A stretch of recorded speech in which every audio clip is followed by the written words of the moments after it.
This is Optimal Finance Daily, episode 1815, How to Build a Compounding Machine, Part 2, by Barney of theescapeartist.me. And I'm your host and personal finance enthusiast, Diana Merriam. Today's post is actually a continuation from yesterday. So if you're new here, it'd be best to listen to yesterday's episode first. But if you're all caught up, let's hear part 2 and continue optimizing your life. How to Build a Compounding Machine, Part 2, by Barney of theescapeartist.me. Fueling the machine. We need to choose the fuel for our compounding machine. Just saving into a bank account is like trying to power a full-size car on itty-bitty AAA batteries. You won't get very far or very fast. The same applies to bonds. They can't power your engine. They can only act as a store of value and a shock absorber. To power your compounding machine properly, you invest in wealth-creating assets, and that means the stock market or property, and maybe some venture capital and crypto for the brave. Of these, the stock market is easiest and arguably the safest to invest in. When you own a global tracker fund, you own a slice of the biggest companies in the world and reap the rewards of progress. As time goes by, you win as human beings get better at making stuff, using technology, and solving problems. Once you've paid off expensive debt, the best thing to put in your compounding machine is a low-cost global tracker fund, such as VWRL or VRXXB in the UK. Patience. The J-curve illustrates the huge and exciting opportunity, and also the problem. The problem is that the first 6 or 7 years are boring. If you are looking to invest for your excitement in life, you're looking in the wrong place. By all means, take up paragliding, running with the bulls in Pamplona, or chainsaw juggling. Just don't expect to get that buzz from your compounding machine in the early years. Better to think like a gardener. Once you've planted your seeds, there's no point digging them up and looking at them every week to see how they're getting on. Be patient. The time always passes, and the future always arrives. Once you have your compounding machine set up correctly, the less tinkering, the better. I love those studies done by online stockbrokers where they analyze the results achieved by their clients and found that the ones that did the best were the ones that had died, and the category that did second best had forgotten their login details. It may sound like a small point, but one of the things I like about Vanguard's ETFs, such as VWRL, is that dividends are paid every quarter, and that's a regular morale boost and reminder that your compounding machine is working. If you're naturally impatient, that's fine. Just channel your impatience into your career. Take a qualification, win clients, beat your targets, learn to sell, make yourself more valuable. Everything compounds. It's not just your stash. If you're doing it right, your salary, your knowledge, and your ability to solve problems should grow exponentially as you go through life.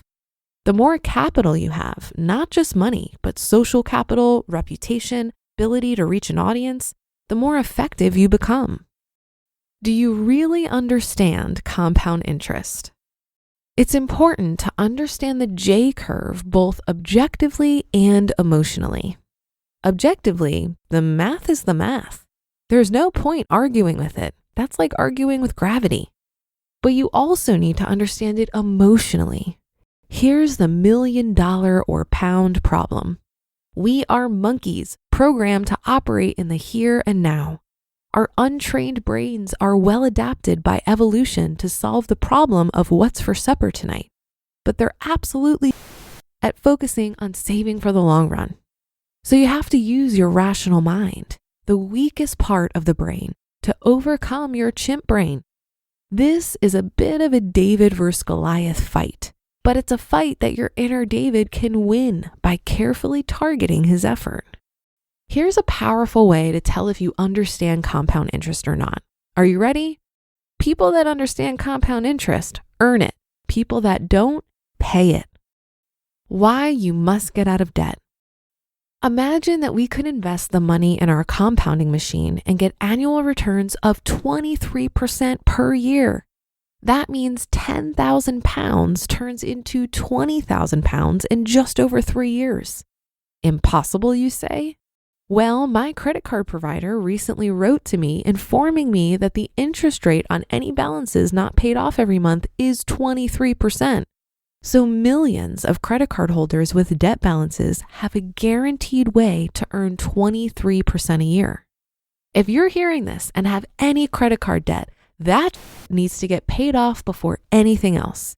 If you have credit card debt, you do not go on dates, visit pubs, restaurants, shops, bookmakers, strip clubs, sports fixtures, nor attend property investment or timeshare seminars.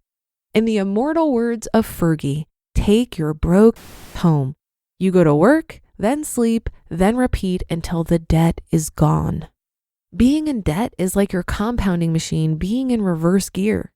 Imagine you're in a rusty pickup truck in the Arizona desert with no air conditioning, stuck in reverse gear with the radio playing country and Western music as you accelerate backwards towards the edge of the Grand Canyon. That's how bad having credit card debt is. Why doesn't everyone get taught this at school? Given how important compound interest is, it's baffling to me how few people understand it and how few financial experts teach it properly. If schools taught useful information for life rather than conformity, they would teach the power and the math of compound interest. If all personal finance journalists or writers were genuinely interested in spreading financial literacy, they would major on this stuff rather than on coupon clipping and affiliate links. No one else is coming to save you. If you're hearing this and haven't got your compounding machine set up yet, this is an emergency. You just listened to part 2 of the post titled How to Build a Compounding Machine by Barney of theescapeartist.me. I'm going to focus my comments on the first part of this article where Barney talks about fueling the machine. What he's really talking about is asset allocation, and there are a few things to consider here. Your asset allocation for your investment portfolio is typically the percentage of stocks and bonds you hold and should match your risk tolerance. At the extremes, a 100% stock portfolio is considered risky. You may get higher returns, but it will be a wild ride getting there. And a 100% bond portfolio is considered not risky. It may feel safe, but you're unlikely to get the kind of returns you need to grow wealth over the long run. Most people will choose some combination of stocks and bonds that are appropriate for their risk tolerance and age. I've optimized my asset allocation to be simple and hands-off. Because I'm pretty young, I'm only 34, I've opted for a 100% stock allocation, meaning I'm not holding any bonds. I will absolutely add bonds to my portfolio eventually, but the way I look at it, bonds help smooth the ride of volatility with your investment portfolio.